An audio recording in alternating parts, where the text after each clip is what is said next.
Empower your leadership journey with the CEO Series.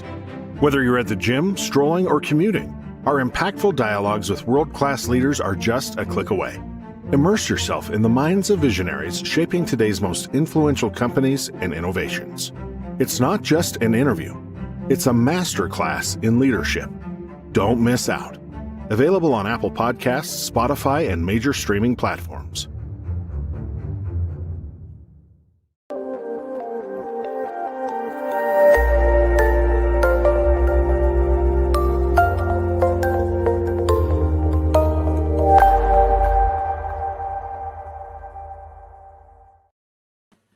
Good morning, good evening, depending upon what part of the world you're in. If it's Friday, it is the CEO Series, where we bring together the most influential global executives and get insight from them as it relates to leadership styles and their career trajectory and all those kind of cool things. So today, our guest is Nir Zavaro, visionary entrepreneur, author, speaker, renowned for storytelling acumen, communication expert.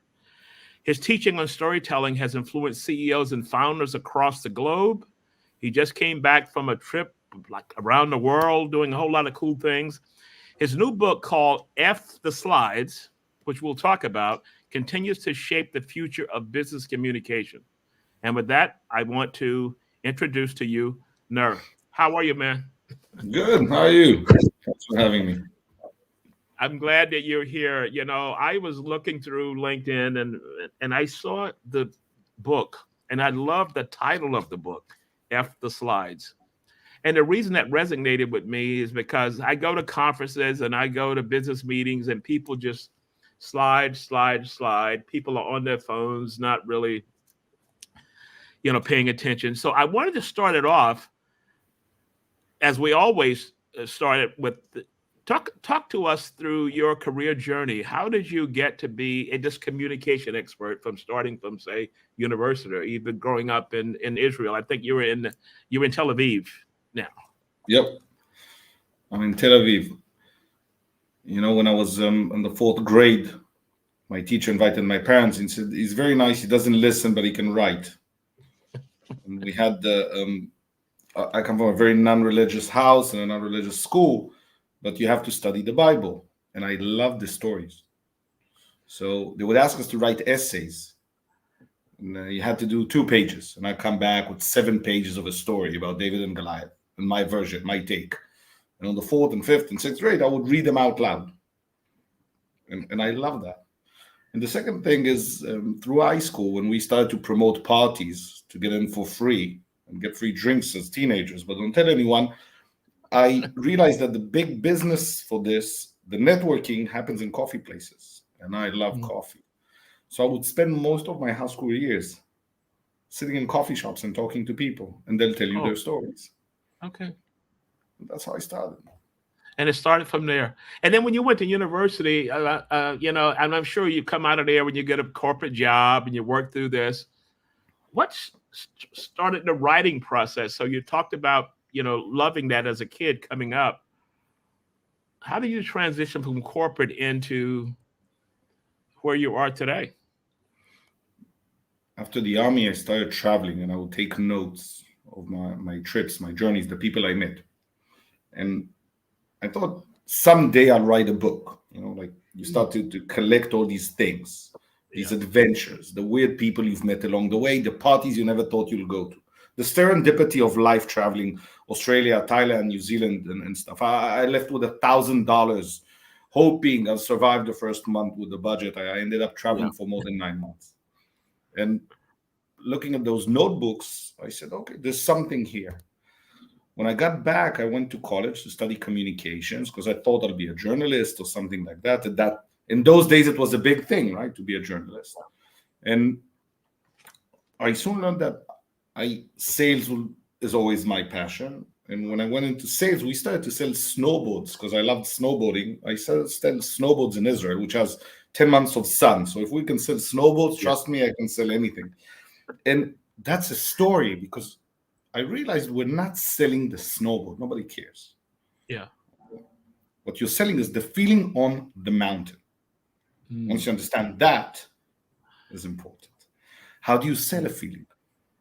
And that took me through sales, then marketing, then Burton brand, snowboard brand manager, and then I did other stuff. And funny enough, I never managed to get into corporate. I always found different things I like to do, and I said one day I'll go into corporate. And Okay. now I consult corporates. Yeah. But I So you could have skipped over that. And now you come back and said, okay, let me tell you how to do it. When you have a different way of looking at things, one of the interesting things is I meet so many business owners, founders, entrepreneurs with big businesses, 50, 80, 100 million in revenue. They know everything about their business. I will never know as much as the startup founder knows about that industry. The only thing I know is to take what they told me and turn it into a better story than they had. Okay. And it's interesting. We don't change anything in the company. I don't change the founders. I don't change their industry, their product, how much they want to raise, or what's their sales things. We only change the story we tell. Okay.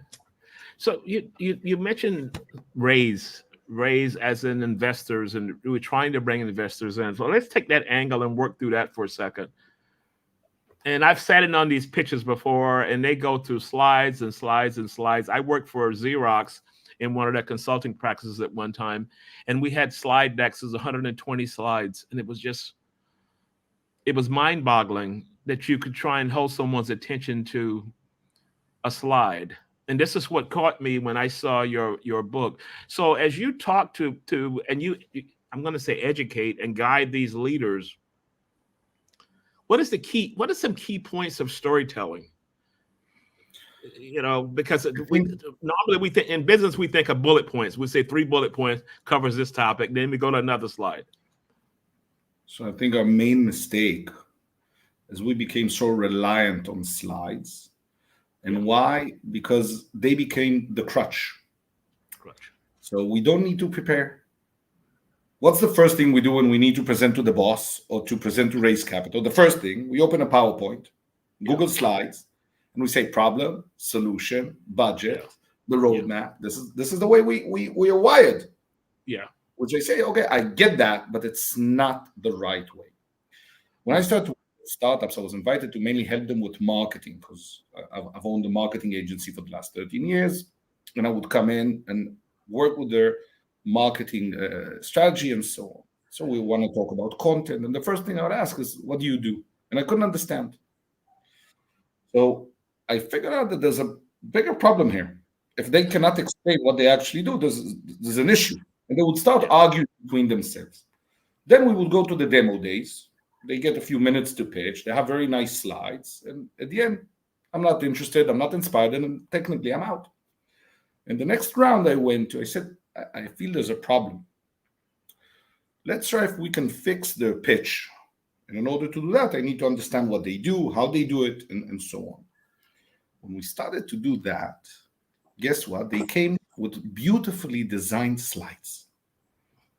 Yet they were not as inspiring. I couldn't understand a single thing, and I wasn't interested. Yeah. They said, you know what? Drop the slides, come back with a better pitch.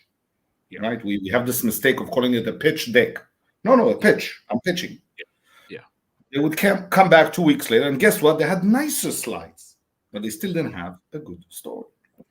And that's why I understood that we fixed this. And then I said, you know what? F the slides. Forget it. No slides. You cannot use slides, okay? Yeah. Now what? Now everybody's lost. Now, every mentor would say you need to add storytelling. But storytelling is just a nice buzzword that doesn't mean anything to most people. And we've been wrongfully told or taught that storytelling is a soft skill we need. But it is actually not a soft skill, my friend. It is a must skill. It is the thing we do the most, yet practice the least. You and I will now, for the next 40 minutes, tell stories. Why are we not exercising those stories? Yeah. You don't go to see a play and see the actor improvise and look at the background and say, now I need to see. It doesn't work like that. Yeah. So my understanding was that we need to improve the stories. The problem is people don't know how to address what is storytelling. And I thought, maybe we can have KPIs storytelling. And you know what? What the problem really is? It's not storytelling. It is story writing. If we don't write, we can't improve. We Okay. cannot. And the book explains a step-by-step methodology of why you are the storyteller, how the audience react, and why you need to write in order to measure what Mm, you. mm. I told you before we went live about, I started speaking 5 or 6 years ago, and people would hire me to come do keynotes and all these kinds of things. And I was kind of the old school with the slides and all of that. But I noticed as I told stories, people became more engaged. And then I started testing different techniques. And I found that when I would get up, whatever the theme was, and I'd talk to you for 5 minutes, I may have had 15 to 30 minutes, but I'd talk to you the vast majority of the time. And my slides were based on graphics that could continue the story, that would resonate to someone. And one of the things I found is that when the session was over, people would come to me and they said, "Oh my God, I love the story. I love that you." No one ever told me that about a deck with bullet points. So why do you use bullet points? The bullet points are a cheat sheet, so you can remember the things you wanted to talk about. Yeah. Now, if we'll go to the same session, I'll tell you, you know what? And that's what happens for startups. And I'll tell you, you know what? We're sorry, the projector isn't working today. People panic. Why? Now you don't remember the bullet points. So the understanding is that the slides are for you, they're not for them. Yeah. It doesn't work like that. I laughed when you said that because that happened to me last week. So rain in Dubai is just like a snowstorm in New York. And if everything floods because it's not built for drainage. And my college class was that night, and they said, "We're going to cancel class. We're going to go online." So I said, "Fine, no problem." And we get online, and then they were using a Teams that didn't work. I couldn't share the slides, and the young lady was saying that, could we send them over to me? I sent them over. It took a long time to look. I said, "I'm going to start." And I just talked through it. But that reminded me of a situation that we were at a conference and someone was getting up to present. And all of a sudden there was a short in the wall. So everything on this wall, there was no power. So computer was off, everything. They couldn't project. And the gentleman who was going to speak next, he said, "Fine, no problem." And he got up and walked them through that for 20 minutes. And I said, that is the model. Because you're prepared. By the way, as we're talking now, I'm just realizing that I connected here and I forgot the charger there. So I'm going to keep talking for a second, but without this, we're dead. Just a second. Okay. The excitement of technology today is we still need cables for everything, right? Yeah. It happens. It happens. Without cables, I thought in 2024 we won't need cables anymore, Yeah. I'm sure someone is working on that. So the storytelling piece is that's what's good about live sessions, That's what's good about live sessions. The storytelling piece about working with founders and business executives. Do you find that it's a little tough for them to pull away from a model they've probably been using as they grew their career? And all of a sudden you're causing them to kind of, let's take a step back and let's take a different approach to do that. No, because I think you're used to doing something, but you're also used to telling a story. This evening or today, for most people, the weekend will start. They'll go, they'll meet friends and stuff and say, "Oh, we just heard this guy on a live session on LinkedIn," right? And they'll start sharing a story and they'll say how they felt about it. They agree, they disagree, they have an opinion about everything, right? People sit at dinners and they talk about and they tell stories. So we already inherently have that ability. Okay. Now, if you're good, you want to become better. And if you're not good, you definitely want to become better. So people understand that when we go into the sessions, and I have to tell you something, when we do the workshops, it's amazing to see in the first trick I teach them, they're like, "Oh, wait, I like this. I forgot how to do it. I forgot how to write with pen and papers." Okay. And people have it. And I think that's why I enjoy traveling so much. Mm-hmm. Being in a room with 50 or 70 founders and seeing the impact happen in minutes, mind-blowing to me. So as you've got 50, 60 people in the room, And then you're talking about writing, and with technology, we have Google Notes, we can dictate, and people have gotten away from writing long form. What are keys to that? Because I tend to write in bullet points. That's a topic, a theme, one, and I put a theme. I may have 5 themes on something, and then when I come back, I try and mentally walk through the story as opposed to writing it out. Why? I don't know. I feel more comfortable if I just kind of look at the themes and I know connecting point, and I take 5 themes and I wrap that into something as opposed to physically writing it out. So you know how sometimes you have an idea, right? Yeah. And you say, that's a good idea. I have to remember it. Then you go back to your desk 20 minutes later and you can recall that idea. Yeah. So how do I know I'm writing a novel? I know I'm writing a novel because I have an idea. I will take out my phone. I will stop this discussion and say, just give me a minute and I'll make a note. Mm. Means that the idea now is more important. Okay. If you write and you can look, you can edit. Without that, the editing power goes away. Then what happens? I cannot control the words I'm using to structure a sentence. Thus, I cannot control the emotion I want to convey. Okay. So what happens is the writing becomes the spine instead of the slide that was your crutch. Yeah. And we can build everything on top of that. And that's how humans interact psychologically, physically, the facial expressions. Yeah. So I'm taking from here and it's coming out through here and here. Because I tend to have this around. I tend to have one of these with me at all times just to jot down notes. I will use Google Notes if I'm someplace I don't have it and I can dictate it into something, but I will still come back and write it down and use it that way. So if we dictate something, okay, it still happens. We still have it in writing. That means that when we look at it, we say, it doesn't feel well, or when I read it out loud. A best example, here's a tip for people listening and watching this. Take one of the last emails you wrote, open that email. Maybe you were angry at a client, an employee, a vendor, doesn't matter, or you wanted to make a point or teach them, to educate them about something. Take a look at that email, read it out loud, and then ask someone else on your team to read it out loud. They will read it differently. Now, what happens is what I wanted to say and how you read it are not the same things.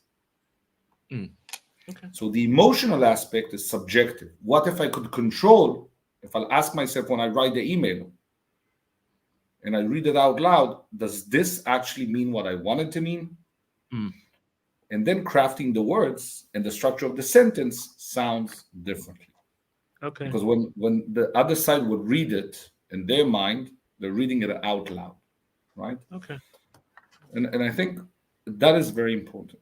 And if you look at this conversation now, about 7% of what I'm actually saying is the verbal aspect. 93% is this. Yeah. So if I smile, everybody home would smile. Yeah. That's it. So we understand this. We understand hand gestures. We understand the intonation. If we have the spine, the written word, everything else will be built upon on top of that. So if you don't write, when people go and they pitch their startup or they pitch to a client, they do an introduction, right? A discovery call, and it's not written. What happens? Yeah.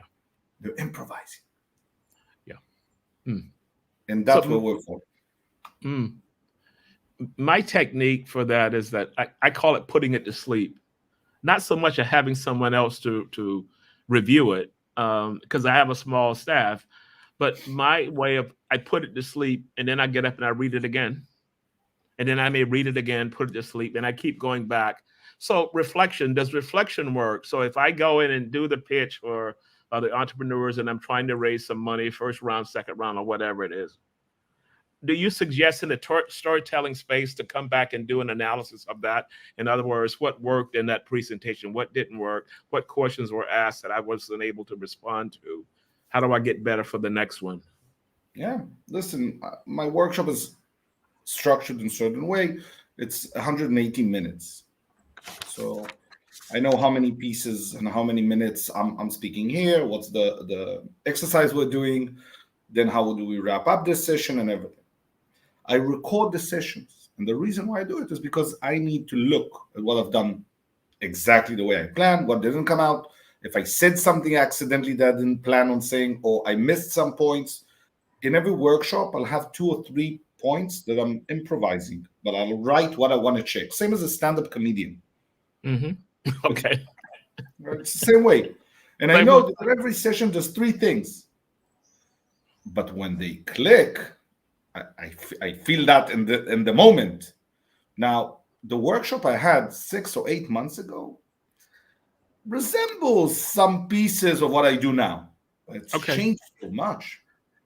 Now, people go to a meeting. When they come back, they'll come to your office and you'll ask them, hey, how was it? And they say, yeah, I think it went well. Yeah. You say, why? Let's know it went amazingly well.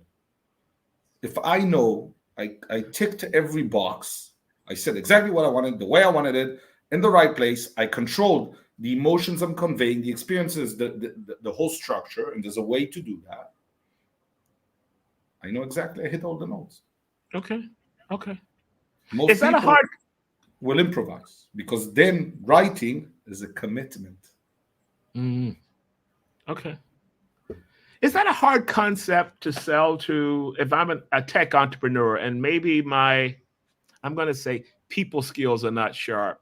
Certain professions, it is about talking and telling a story, but I'm going to anchor this to technology. And if I'm a kind of a tech entrepreneur, storytelling may be a struggle because I'm not really people person, or I may not be grounded in that. Is that a hard climb for someone that doesn't have it? So the hardest clients are actually the ones that are usually extroverted, like networking, and are good storytellers. Really?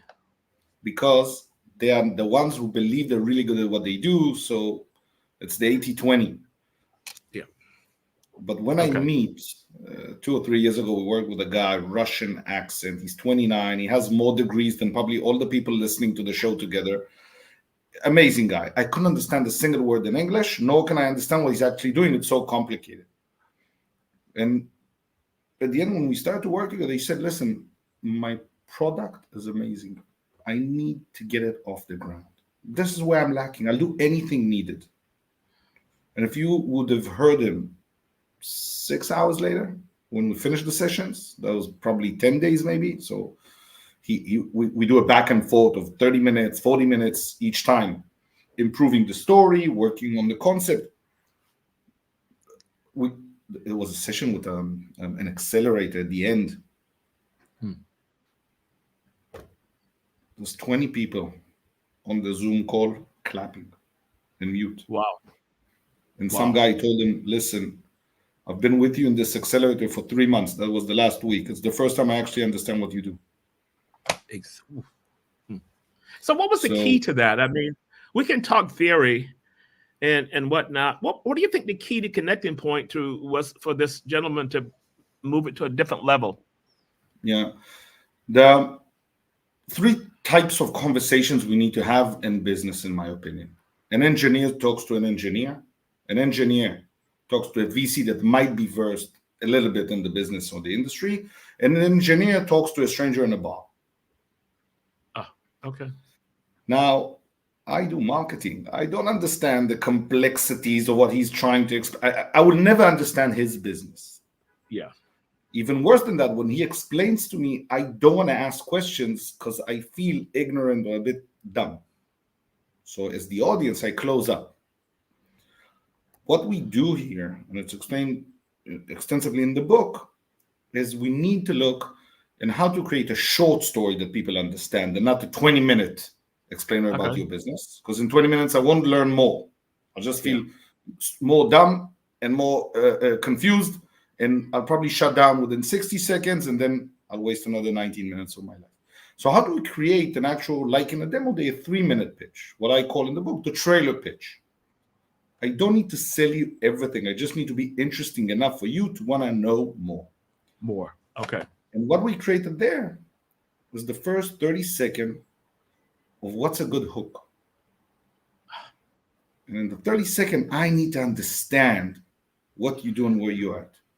Uh, So the whole structure then becomes that the other 2.5 minutes are to prove my point. yeah. I'm laughing because I've used the hook. You throw it out, the bait looks good, and the hook is there. Because I may not be able to walk you through 5, 6, 7, 10 minutes. It could be a short call. So how can I max that out and hit key points and you bite on the bait? Yeah. So what if I give you 3 minutes like a demo day startup gets, and I say you have 3 minutes, to which most people say I can't explain in 3 minutes. Yeah. It's not enough time. And I say, okay, if it's not enough time, if I'll give you 500-word article in the newspaper, 500 words is almost a double pager in some newspapers. You can explain your business. They say yes. It's great, right? In fact, they're identical almost. Because 3 minutes, English speaking, when I present, is about 500 words. Okay. Simple. Now we have 500 words. How do you structure a trailer pitch? But in the end, people don't need to buy. It's a beginning. In a trailer, when you go to the movies, you say, I like the movie. I want to go see it. Oh, okay. So I haven't committed. I haven't given you money. We haven't made any promises. I said, I'm interested. I want to know more. I like the characters. I like the idea. I like the genre.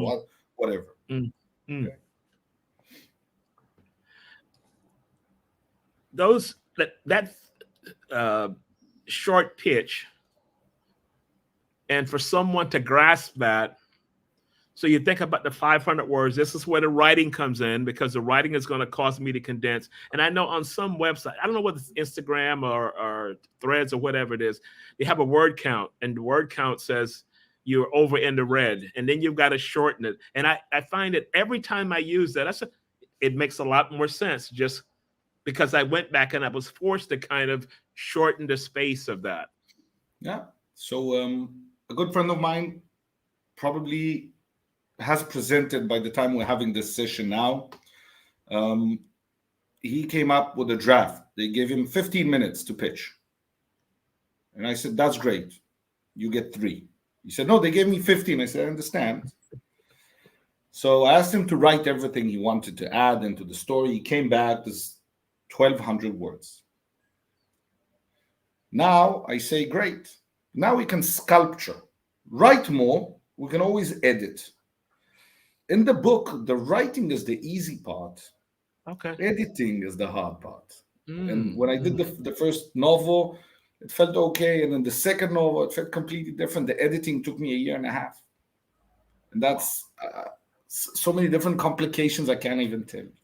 Yeah. When we started to edit with this guy, what was interesting is he came back with 1,200 words and said, I don't think we can shorten it. It's important. It's all the things I want to say. And I show him on a live session on Google Doc, and I do Control F, and I search for the word imagine. 6 times it appears in his story. And I say, listen, don't tell me to imagine. Just tell me. 6 sentences gone. We haven't even started to edit. Yeah. He presented, I assume by now, probably at this moment he's presenting. And what's interesting, he's presenting 540 words.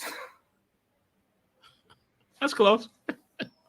By the way, we haven't skipped data or information, but what happened is we started to add KPIs. What is the paragraph? What is the key message of that paragraph? What do I need to feel? What is the emotion you want to convey from that? And in the book, I explained that there's a way the audience operates. That's how people are the same all over the world. We can argue about a lot of things, but we're the same. Okay. And the first thing we need to understand, the currency we're trading is emotions. Nothing else is important. Nothing. You and I can argue. I'll stop, and again, I will smile and you will smile. And then we'll hug. It didn't matter what were the facts that we were arguing about 2 minutes ago. We can get along. So once we understand that this is the basic, the last piece actually is the information. Mm. Why is that important? After I gave you a 3-minute trailer pitch, especially in an introduction call, it's very relevant. Then you will start asking, like now, you want to know more? You're asking clarifying questions. The Oh, clarifying questions are actually what you sell to yourself. yeah. You're convincing yourself that what you heard makes sense. You like the information, you like the data, you like the numbers. You go home, you tell your spouse, listen, I met this guy, he told me this and that, and this is the pricing. You know what? I'll call him on Monday. I think it's a good deal. So basically, you're selling yourself. I'm not doing anything. Mm. Mm. Just want to acknowledge some of our guests who always listens into the show. And based on what you just said, Peter, who's based in U.S., he says a trailer pitch. That's great. The hook, as that hook.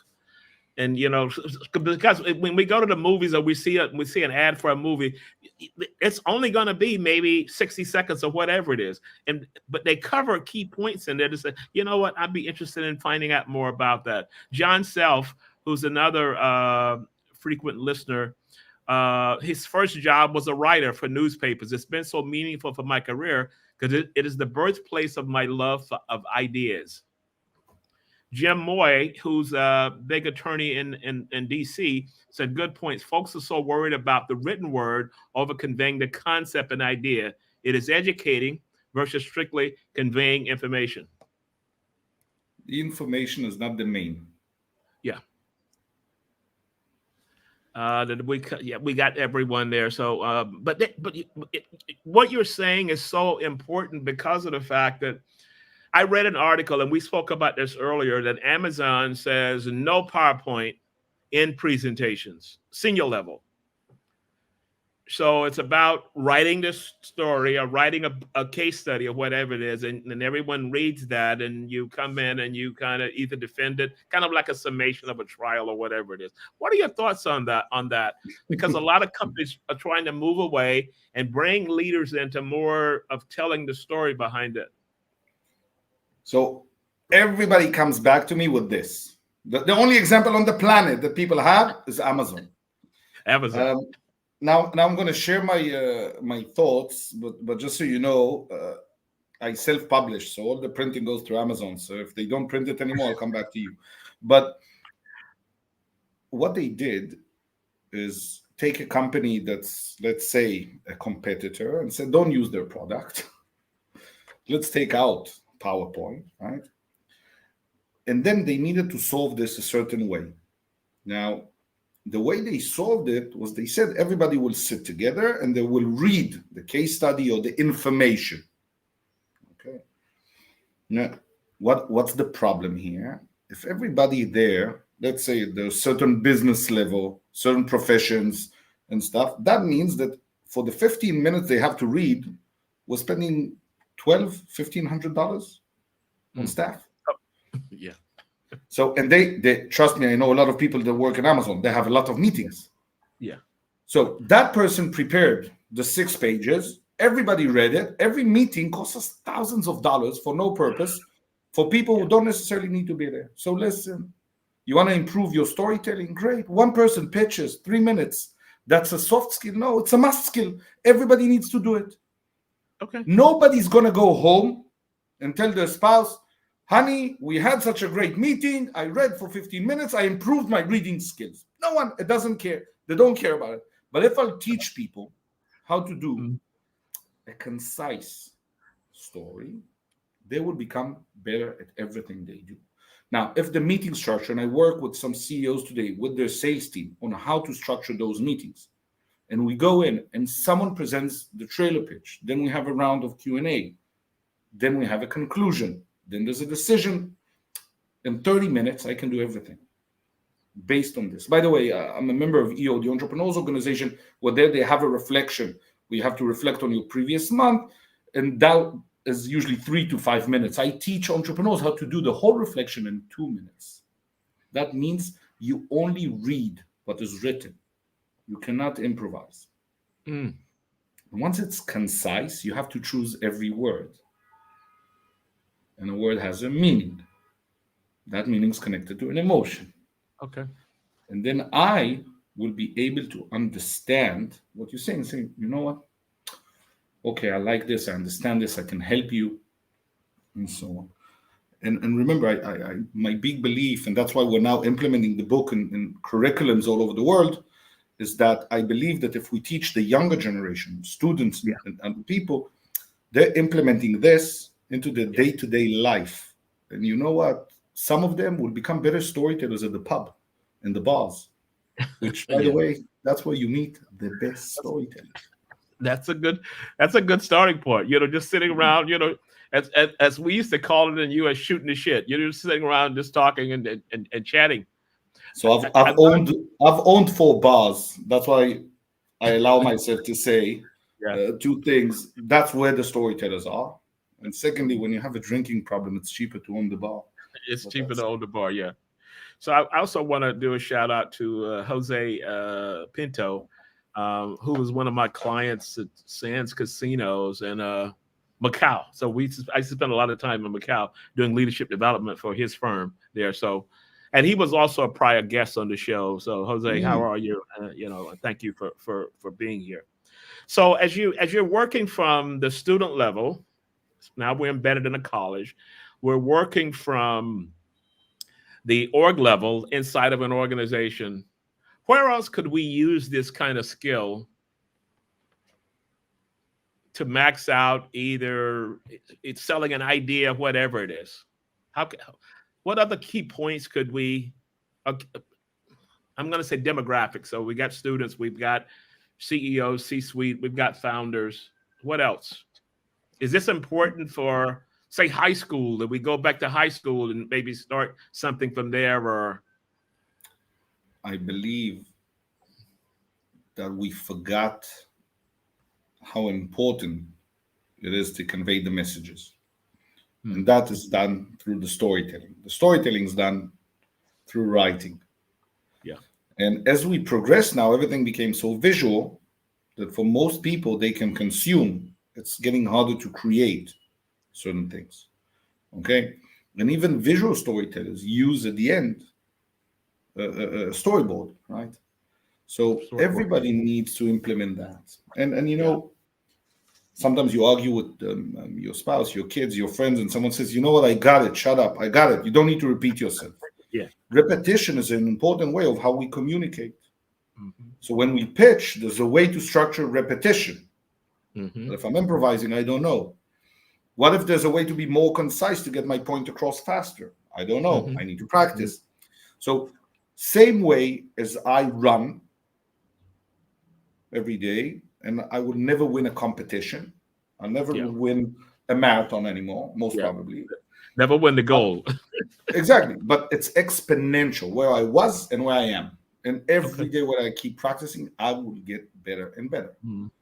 So the fact that people are not improving this, and that's what I teach at the workshops, in a few hours, people click and they understand how much they've changed in the way they grasp or their ability to create stories in 3 hours, right, of a workshop.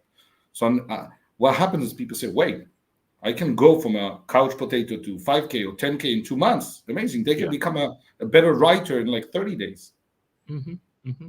So that's what people need to understand. You need to start somewhere and you need to implement it. Yeah. And the more we do it, and if in our companies, we don't tell our employees, hey, send me the slides, I want to review it before your meeting. Yeah. What if we told them, hey, send me your trailer pitch? And that's, by the way, what we started to do today with some of my clients. The sales team sends the trailer pitch written, and after it's done, we decide what goes into the slides. Mm. And I want to clarify something. In the trailer pitch, for startups, they must present slides. It's very uncommon to go without slides and meet VCs. Yeah. Yeah. Yeah. So we then, in the book, define what are the slides, what's the purpose. And many people will say, but what happens when I present, or if I need to send something before and after? And during the research for the book, I learned 2 things. Many VCs read the slides while sitting in the toilet in the morning. And the second thing is, no matter what, when I send something to you, you will not I will not sit next to you when you read it. And that is why it's the toilet deck.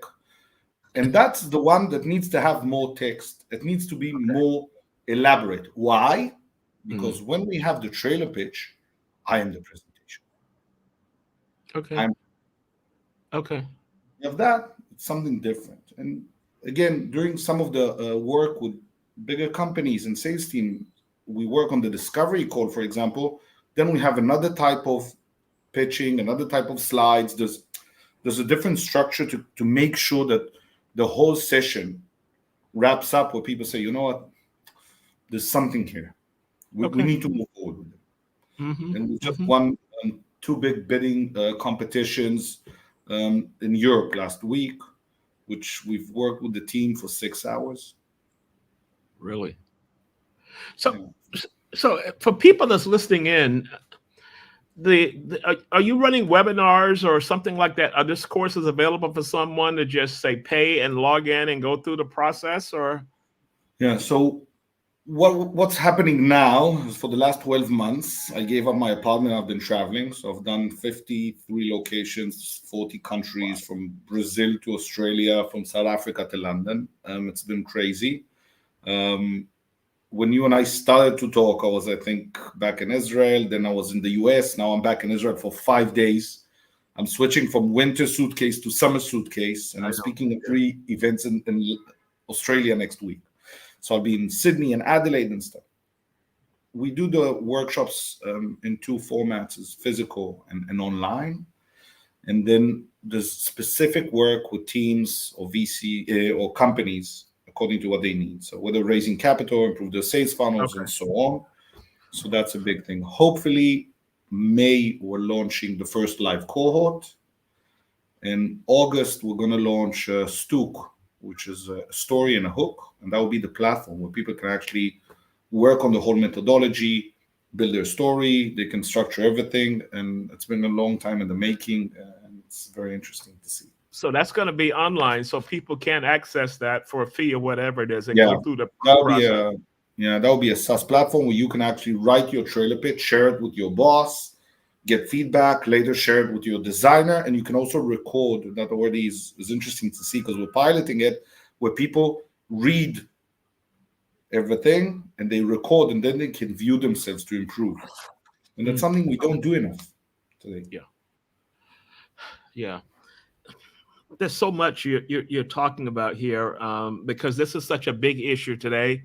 Even from someone just trying to do a startup inside of organizations and all of that. Let's talk about inspirations in your life. What was some pivotal points in your life that kind of put you on track, or kind of brought you back to reality, or whatever it was? I tell young people when I do some of the inspirational talks, I start the talk by saying, listen, never write a book, never open a bar. I'm writing my fourth book now, and You I had a lot. won't open another fifth bar. Yeah. I was 31. I lost everything I had. I was sleeping on my friend's couch, as most of my friends got married. I had a kid. Life looked sweet. I was jumping from couch to couch and cleaning the house, taking out the dog. I had literally no money. Like at one point, I went to take out money from the ATM to put gas in my motorcycle. It took my credit card, right? So I had to sell the motorcycle. There's no money for gas. And Yeah. we had a bar. It went really well. Then it went really sideways. And we lost a lot of money. I had to leave the job I had at the time. I had to come in to try and fix the bar. And I learned a lot about the business from that end. And it was interesting because when you don't have anything, Yeah. it's, you're free. You don't have anything. Yeah. So, and the debt is a debt. Either you pay it or not. Yeah. And you can do a lot of things. Mhm. And I opened the notebook and I said, okay, if I move forward from here, what do I need? Very simple. And I wrote no more inventory, Okay. no more salaries, no more rent, and you can do it from anywhere. Mm. I said, okay, now I have it. Now I have to build a business. And that's how I started to consult some coffee places. That became a big thing. And I consulted over 70 businesses in the food and beverage industry, in the retail, where I learned that the marketing was not the problem. Mm-hmm. The problem was the product wasn't good enough. The service, the way they managed their inventory, the way they managed their cash. And I started to fix those businesses, and more people started to come. So guess what? At a certain point, I started to have employees, and then we needed an office. Wow. So you change and you adapt. And I think doing that over a certain amount of time. Now, when I had a lot of time, I look back and I said, what are the things I always said I will do if I have enough time? And that was the moment I said, you know what? I remember I said one day I'd write a book and I have time. And that's how I wrote the first novel. It's a love story about the city of Tel Aviv and the people around it. And, the young generation always needs three things: love, a job, and a place to live, not necessarily in that order. And it's a funny love story. And I never stopped writing. As we began to close out, one of the reasons that we came up with the CEO series, because we wanted to focus on people careers, people that from outside appearances, all of the success was there. The last story you just told shows you how people can hit rock bottom, and sometimes that's kind of a grounding, and that's a new foundation, and you build beyond that. And so you've basically carried out the mission of the show and what we look for in telling these stories. And so I thank you for making time. And I know you're in the process of getting ready to move beyond and headed down to Australia. So thank you so much for that. Any last minute thoughts that you want to leave the audience before we close out? Yeah, I'm going to ask people to take a pen and a paper and write your thoughts. So you pick a thought, doesn't matter what it is. You put a timer for 3 minutes and you write. Forget about punctuation, grammar, forget about everything. Don't stop writing. When it's over, look at how it's written, how you feel about it. And every time you're stuck, you do the same thing. You pick the thought you need to solve and you write for 3 minutes. Okay. So in other words, getting it from here, through here, and on paper. Typing and writing are not the same thing. Okay.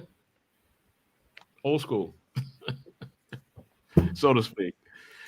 Yeah. And by the way, here's what I usually say at the end of every workshop. If you've read the book and you did the 500-word story, email me, I'll reply. Okay. Email the 500-word story, I'll reply. Okay, cool. That's so cool. So thank you so much. And I'll be back in touch with you. I want you to hang on as we begin to close out. So thanks everyone for tuning in, and make sure you like you put a like on our YouTube video and share it across with your friends, because we try and show what life looks like without all of the impressions of you thinking about success. It's a long road. It's a journey. So thank you, everyone. And we'll be back in just a second. So thank you. We're closing out now.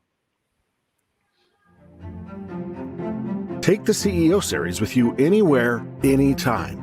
All episodes are now available on Apple Podcasts, Spotify, and major streaming platforms. It's not just an interview. It's a masterclass in leadership.